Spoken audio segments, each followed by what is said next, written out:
The Legend of Jigong Chapter 20. Imagine a single night in a heavily fortified mansion. Like just in the span of a few hours, you have a prime minister being haunted by literal demons from the underworld. Yeah, literal demons. Right. And then there's a magical monk who is teleporting expensive alcohol out of sealed bottles. And on top of that, a vigilante sneaking across the roof with a cabbage cleaver tucked into his shirt. It is a lot for one night. It's so much. And, it's a narrative that completely shatters our modern expectations of what classical storytelling is supposed to be. Yeah, because we usually assume that historical texts are either going to be dry philosophical treatises or these grand, sweeping epics about emperors and generals, right? Exactly. Mhm. But this story just throws all of that out the window. I mean, it takes supernatural horror, high-level theological debate, some actual slapstick comedy, and gritty true crime, and just forces them all into this one pressure cooker. And to really understand why those elements are smashed together like that, we have to look at the pressure cooker itself. The mansion. Yeah, we are deep inside the inner sanctum of Prime Minister Qin. He is an entire institution of untouchable power. His mansion is basically a fortress guarded by an elite private army. Which means the people inside this compound, they write the laws, and therefore, the laws just do not apply to them. Right, which is exactly why the presence of our catalyst here, Jigong, is so incredibly explosive. Because Jigong is the total opposite of all that control. Exactly. I mean, Jigong is a monk, but he defies every single stereotype you might have of a serene, meditating ascetic. He wears rags, right? He wears rags, he eats meat, he drinks wine constantly, and he wields this bizarre, completely unpredictable magic. Yeah. He is the ultimate embodiment of chaotic, divine freedom. And currently, in our story, he is locked in chains deep inside this fortress, and Prime Minister Qin plans to have him tortured and executed before dawn. So you have the absolute apex of corrupt, worldly authority trying to cage this unpredictable divine force. And the collision starts from the inside out. Like long before Jigong unleashes any of his magic, the Prime Minister's own subconscious basically turns on him. Yeah, it's fascinating. He falls asleep and immediately plunges into this horrific nightmare where he sees his deceased father. But his father isn't some benevolent ancestral spirit offering comfort or anything. No, not at all. The imagery here is brutal and very specific. Oh. His father is wearing heavy iron handcuffs and massive leg irons, like the kind used for the absolute most dangerous criminals. Whoa. And he is being dragged into the room by literal demons, specifically to warn Qin about his evil deeds in the mortal world. Which is just a striking image for a man who controls the justice system. I mean, you're the prime minister, you put people in irons every single day, and now your own father is dragged before you in those same chains. Exactly. It's a direct reflection of his own cruelty. It's warning him that his corruption is destroying his family's soul. It sets the stakes right away. It really introduces the cosmology of this universe immediately. Like, worldly power is temporary, but karmic justice is absolute. Right. The Prime Minister's actions, extorting the populace, executing the innocent, they have a real metaphysical weight. Those shackles on his father represent the inescapable punishment that is waiting for Qin in the afterlife. So he wakes up in a sheer panic. He's sweating, completely disoriented, and he actually drops the candle he was holding, plunging his own bedroom into darkness. It's a great cinematic moment. It really is. And sitting there in the dark, this untouchable tyrant actually breaks. Like he has a moment of genuine, undeniable moral crisis. He really does. He considers halting construction on his massive vanity project, which is the Great Steel Pavilion. And he actually thinks about releasing the imprisoned monks, including Jigong. It's this profound vulnerability. For a split second, the fear of ultimate cosmic justice pierces through his armor of political arrogance. He is ready to repent. He is. But then his wife wakes up. Right, the wife. Yeah.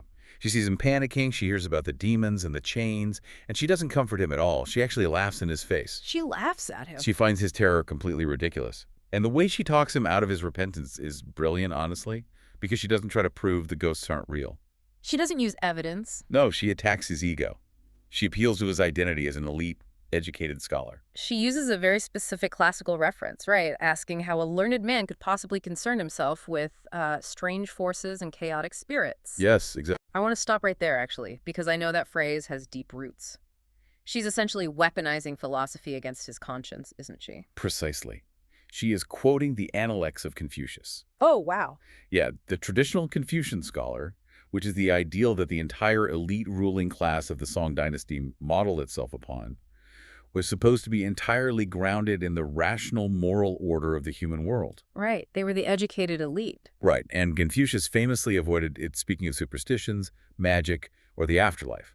So the ruling class prided itself on reason and worldly order. But wait, isn't Confucianism fundamentally about morality? Like about acting justly and benevolently? Yes, exactly. So how does she twist a moral philosophy to justify letting an innocent monk get tortured in their basement? That is the genius of this scene. The author is exposing a massive blind spot in the elite mindset. She isn't using reason to find the truth. She is using the aesthetic of reason as a shield. Oh, the aesthetic of reason. I like that. Right. His gut, his subconscious, the universe itself is screaming at him that he is committing atrocities. But his wife offers him this socially acceptable intellectual loophole. She gives him permission to dismiss his own conscience by labeling it as, like, low-class superstition. Exactly. It's a devastating critique of intellectualism.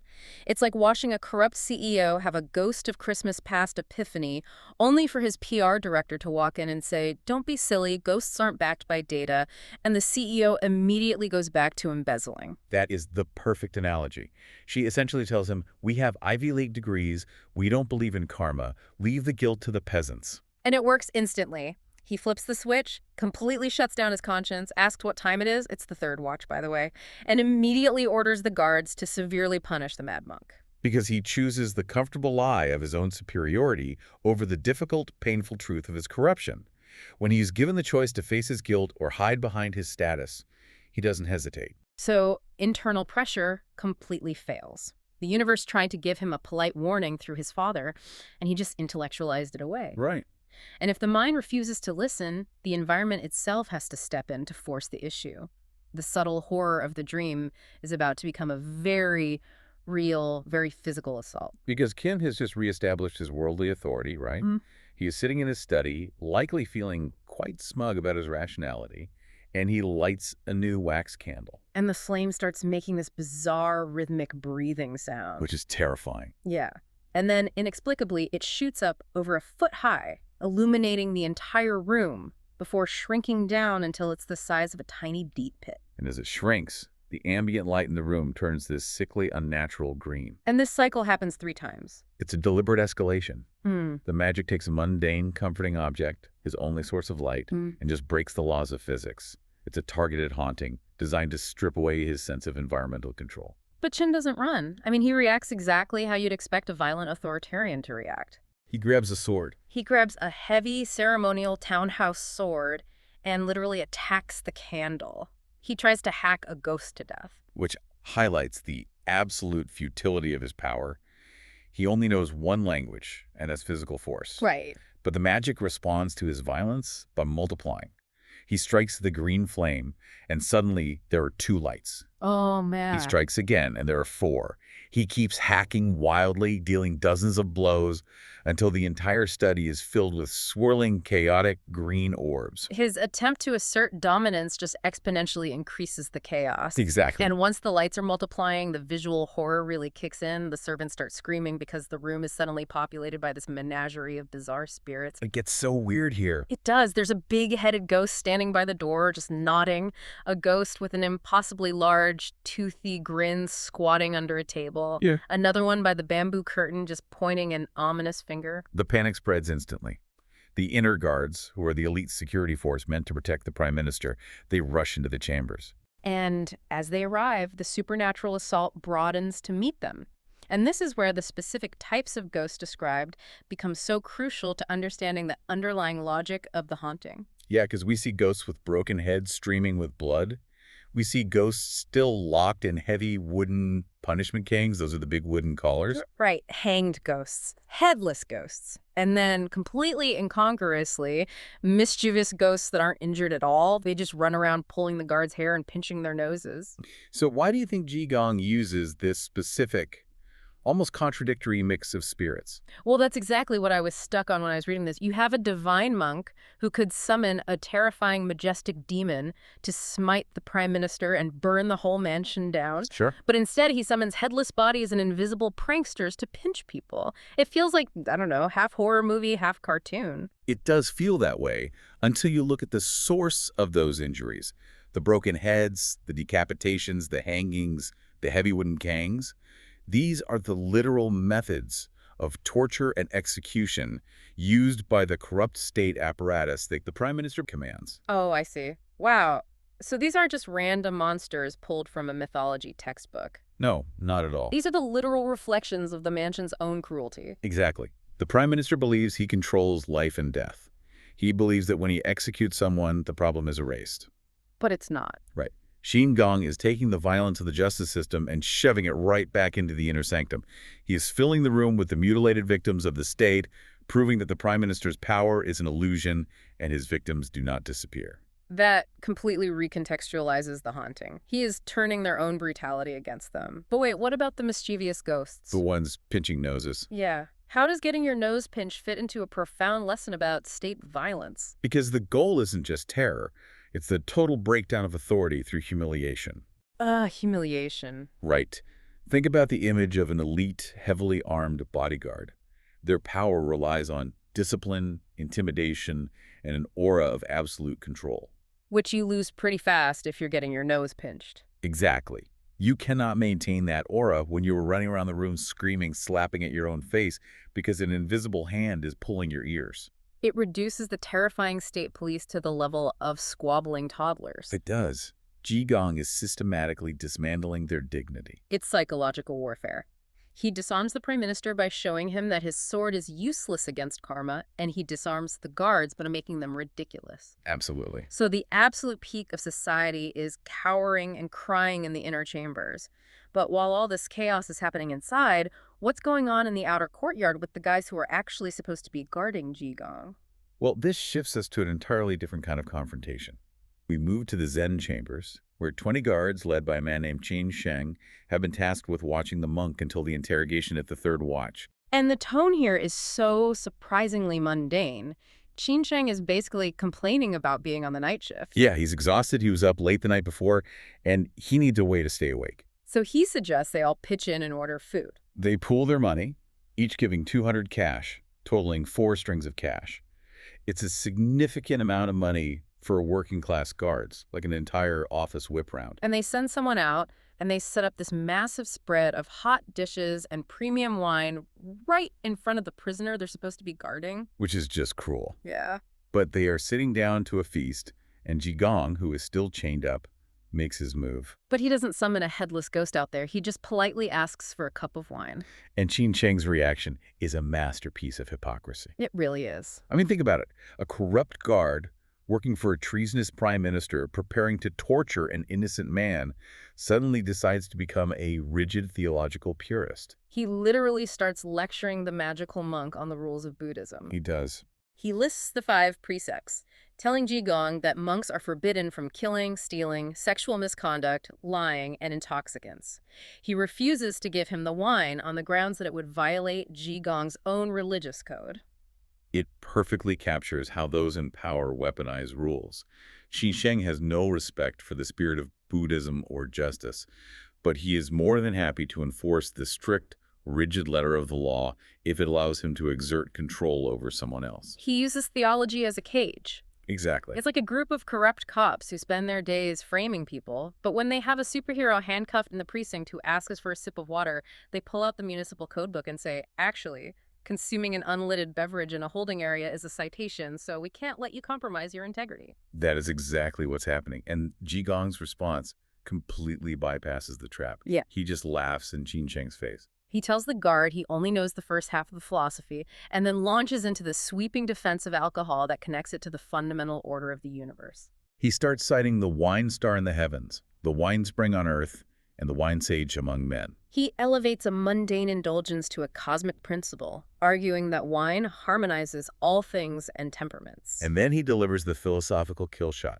He brings up Confucius. The same philosopher the prime minister's wife used to justify ignoring her husband's conscience. Yes. Jigong points out that even Zhang Confucius used wine to facilitate the way, arguing that as long as it doesn't lead to chaos, it is a tool of harmony. I just love the irony here. The corrupt worldly guards try to use rigid religious dogma to control the divine figure, so the divine monk uses the ultimate worldly secular philosophy of order to justify his freedom to drink on the job. He beats them at their own intellectual game. He completely outsmarts them. He proves that true morality isn't about blind adherence to arbitrary rules. It's about a deeper, fundamental alignment with justice. And having won the debate, he seals it with a poem, right? Days are long like years, idle you feel it, matters big as heaven, drunk you rest. Basically, the universe is massive and stressful, so have a drink and let it go. Qinsheng is reluctant, but he's been philosophically outmaneuvered, so he gives Jigong the cup. He even gives him a second cup. But when Jigong asks for a third, Qinsheng cuts him off. He tells him to go ask someone else if he wants more. Which is an invitation for a miracle. Oh, absolutely. Yeah. Jigong laughs again, holds up his empty cup, and speaks a single incantation. Om, command, come, come, come.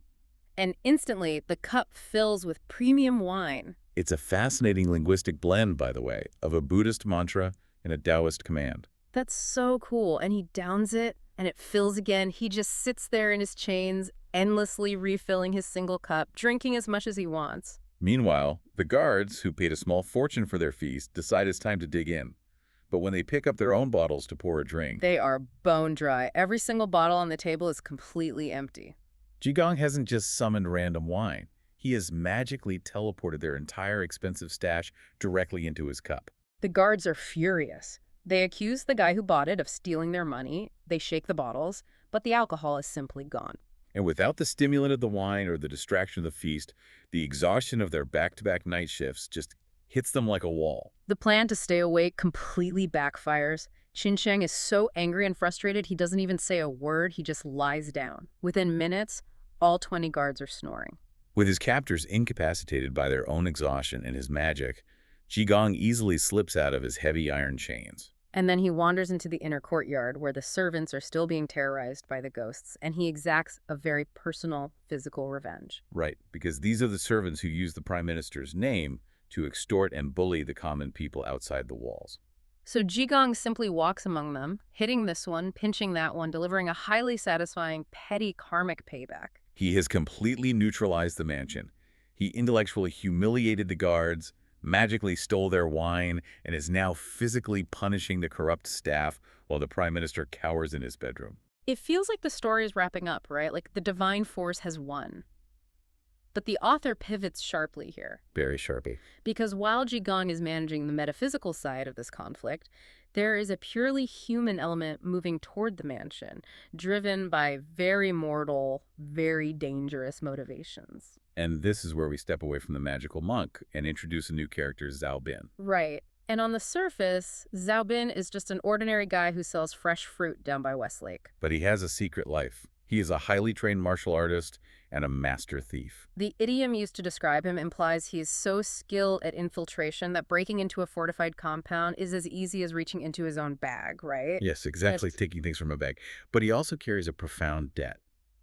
Through a previous adventure involving a stolen talisman and another warrior named Yin Shixang, Zhao Bin owes his life to Jigong. So he is bound by a deep sense of righteous loyalty. And that loyalty is triggered when he's selling fruit and sees soldiers surrounding Jigong's home monastery. He asks around and learns the horrifying news. Prime Minister Qian has arrested the monk and plans to beat him to death that very night. Hearing this, Zhao Bin makes a radical decision. He resolves to break into the most heavily guarded fortress in the empire and assassinate the prime minister. It is a suicide mission born of absolute devotion.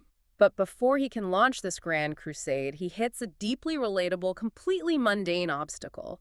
He lives with his mother. It introduces a massive philosophical tension.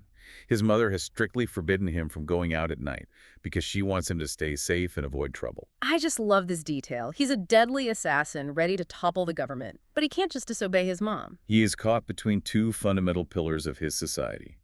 Filial piety, which is the absolute duty to obey and protect his mother, and yi, the righteous, unbreakable loyalty he owes to his savior, Jigong. He cannot fulfill one without betraying the other. Exactly. So he compromises by lying. Right.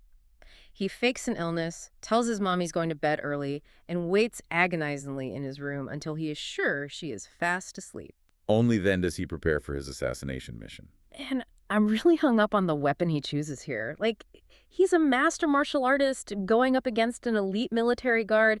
Surely he has a hidden sword or throwing knives or something professional. He doesn't. He arms himself with a ki kai dao, which is a common kitchen cleaver used for chopping vegetables. He literally grabs a cabbage knife from his mom's kitchen and tucks it into his shirt.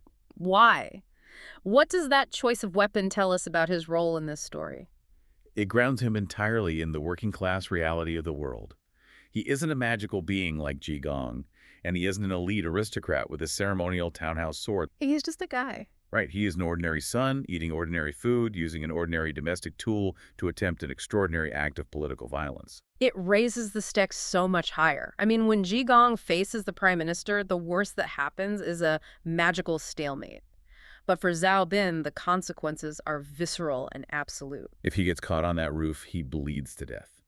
The kitchen knife emphasizes his vulnerability.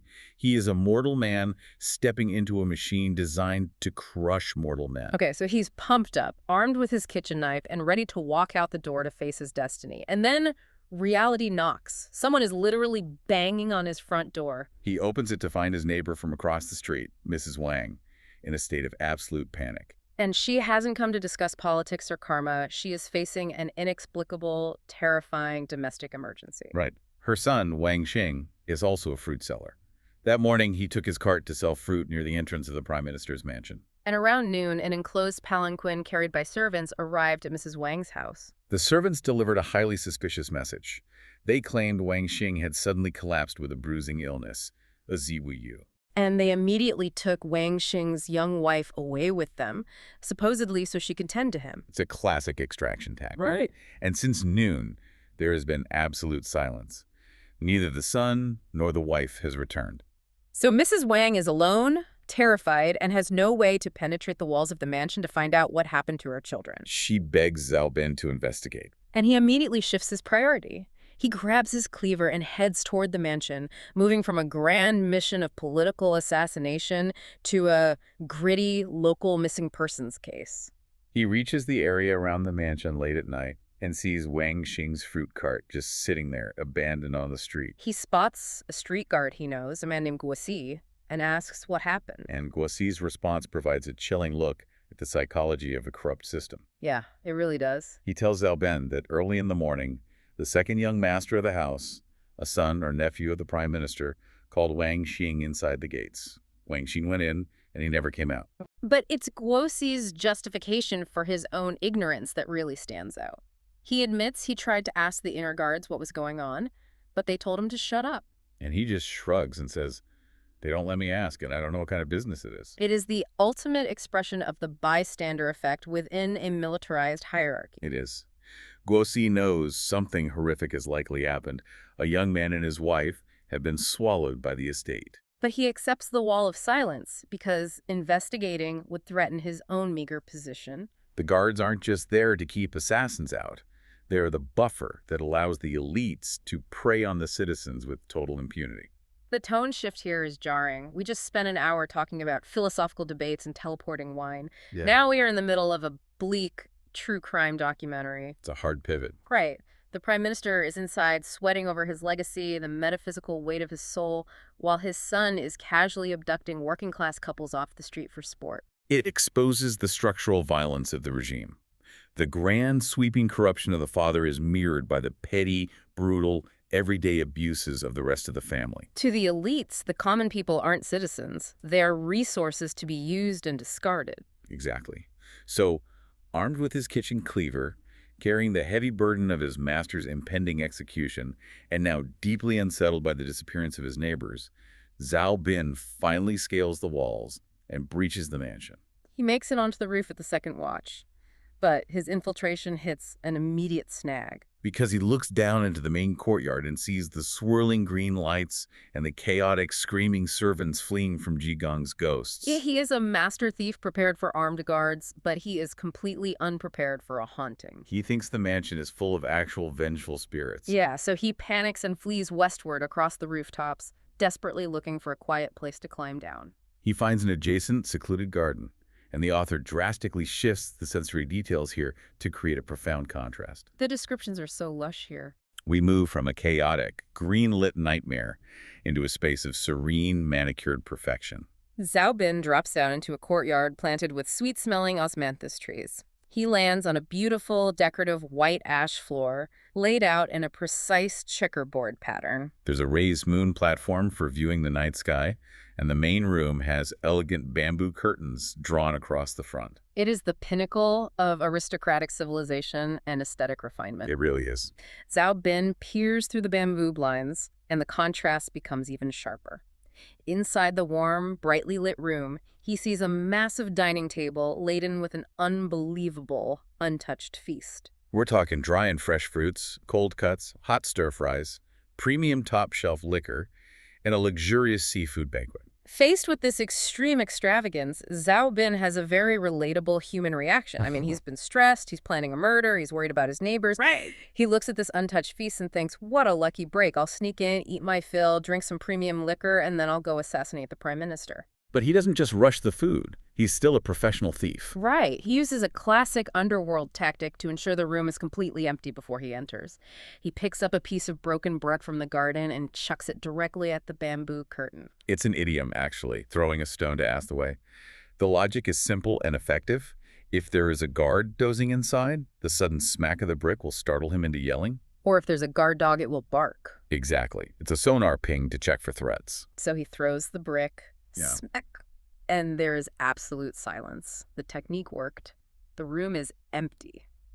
Confident that he's alone, Zhao Bin steps forward, climbs the stairs, and steps onto the beautiful moon platform, ready to enjoy the feast. And this is where the floor completely drops out from under the narrative. Yeah. Zhao Bin is standing there, victorious, when a voice suddenly cries out from above him, "Brother, help! Save us!" He freezes. He looks away from the luxurious table, up into the dark ceiling beams of the room. Yeah. And there, hanging upside down from the rafters, completely covered in blood, are his missing neighbors. Wang Sheng and his young wife. It is a devastating, brutal climax to the chapter. I felt genuine visceral shock reading it. The whiplash is incredible. It's designed to be shocking. He uses his expert thief skills, he stays calm, he does everything perfectly. He thinks he is walking into a free, luxurious seafood buffet, and he has literally walked into a torture chamber.